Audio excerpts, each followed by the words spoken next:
and welcome to another exciting edition of your favorite channel. I'm your host, Wesley Eagle. Last week, we spoke about the future Mark Zuckerberg is currently exploring, but today, I'll be talking about Jeff Bezos and what he is building for his future. While I have you, if you're new, don't forget to hit that subscription button and turn on your notification bell if you like what you see. Alright, let's dive right in. The advent of technology brought revolutionary ideas, which prompted groundbreaking inventions. Towards the end of the 20th century, the world saw scientific innovations like never before. The invention of the modern computer and the internet revolutionized the way we think and act forever. After the moon landing in the 60s, scientists began planning a brighter future for humanity. With their effort has crowned new discoveries of many Earth-like planets in the universe and successful landings of artificial intelligence on celestial bodies in our solar system. Many notable figures in the world have ventured into space exploration. Men like Elon Musk and Bill Gates are literally thinking out of this world.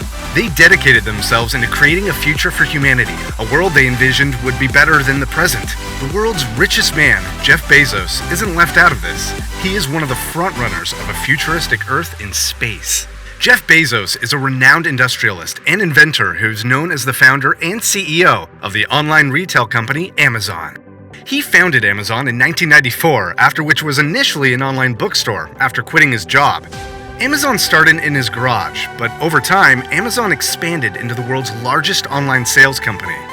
Bezos controls nearly 40% of all e-commerce in the United States. It has been certified that there are more product research in Amazon than on Google. This has allowed Bezos to build an online advertising empire that even the CIA relies on. 42% of paper book sales and a third of the market for streaming video are controlled by Amazon. In September, Bezos founded Blue Origin, a human spacecraft startup company. Bezos' interest in space travel and the development of human life in space all began when he was in high school. At his graduation in 1982, he gave a speech as president of a science club where he expressed his interest to build colonies for humans in orbit. To fulfill his teenage dreams, he founded Blue Origin to prepare for all his ideas, operations to save Earth. Bezos' major concern is about the future of Earth.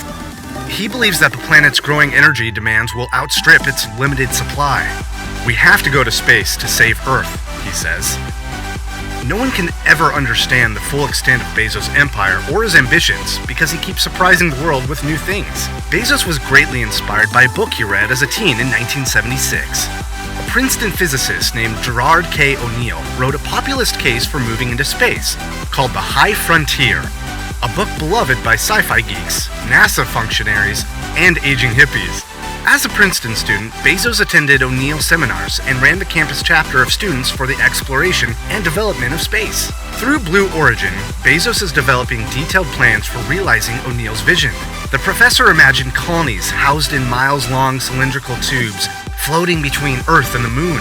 The tubes would sustain a simulacrum of life back on the mother planet, with soil, oxygenated air, free-flying birds, and beaches lapped by waves. When Bezos described these colonies and presents artistic renderings of them, he sounds almost rapturous. This is Maui on its best day, all year long. No rain, no storms, no earthquakes. Since the colonies would allow the human population to grow without any earthly constraints, the species would flourish like never before.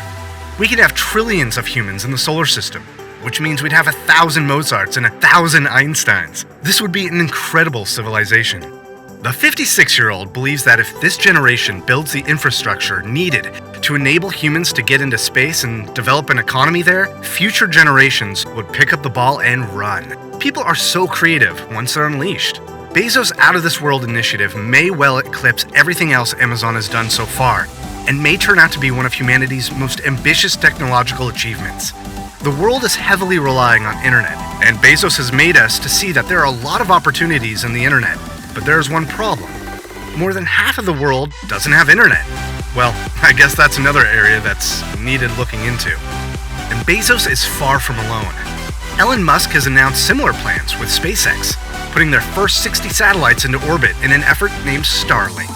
Musk has stated Starlink would be economically viable at 1,000 satellites, with an upper limit of 12,000 satellites deployed. SoftBank has also launched its first OneWeb satellite for testing and plans to start deploying up to 1,200 satellites. The implications of all of this, when coupled with technologies such as blockchain, would be extraordinary in terms of both economic and social impact. Simply put, this would be one of humanity's most ambitious technological achievements. For the first time in history, every human would be able to participate in the global economy. Granted, that participation might be slim at first, but it opens the door to opportunity that is far more radical in its ability to change and shape civilization than anything we've ever experienced. Well, seems we have come to an end of this segment. I hope you had as much fun as I did. So, what are your thoughts on Bezos' plans? Where do you think we're all heading in the future? Leave your comments down below, and make sure to hit that subscription button if you haven't already. If you liked what you see, tune in next week for another exciting topic. But for now, take care. To change your